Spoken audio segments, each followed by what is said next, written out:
Vlog guys. So na ako din sa akong amiga guys. Nag-introduce sa product na to guys.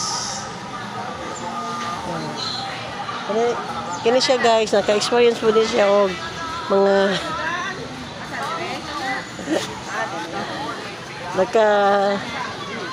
naka-experience po din siya og mga kuan guys, sabon sa DXN nga makapaputi o makapagwapa.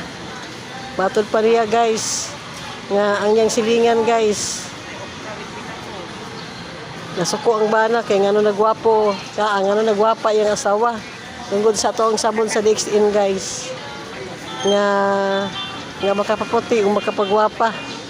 Una siya nag-share sa kuha guys. Una si Janet. Sabon. Ako kanang na-deliver na po na ako ang sabon. Pero, mao po na ako ginagamit. Una siya nag-share, guys. Unsa gitong gingon sa imong silingan, Net? Sige, Net. Unsa gitong gingon sa imong silingan, ngano nasuko ang bana, kaya nagwapa yung asawa? Kalimot ako. Sige, Net. Pati mong i-share sa kuha ba? Kalimot ako. So, nakalimot siya, pero ako wala ko nakalimot. Mao to, nipalit yung kong sabon. Kaya para mamuti ko magwapa po. Kaya mama niyang gingon. Nag-away ang nag-ayon. Kaya nagwapa niyang asawa. Kaya hadlok na maibungan uglain. So, mao ni si Janet guys. Nagka-experience po siya sa product sa sabon sa DXN. Diba, Net? Mo rin mag-share sa kuha, Net? Taon na. Sa una. So, wag yun ako narimti guys. So, kini guys, ako na ipautang siya guys para masamot din siya kahimsog.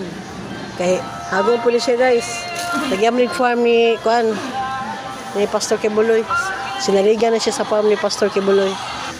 Naman si Janet. Okay guys, salamat guys ha. Kananit. Vlog ano inibayanan ni? Kailangan dito og vitamin sa tong lawas guys. Okay guys, nag-down siya sa kuha guys. Sige Net, salamat Net. Oy, pugo eh.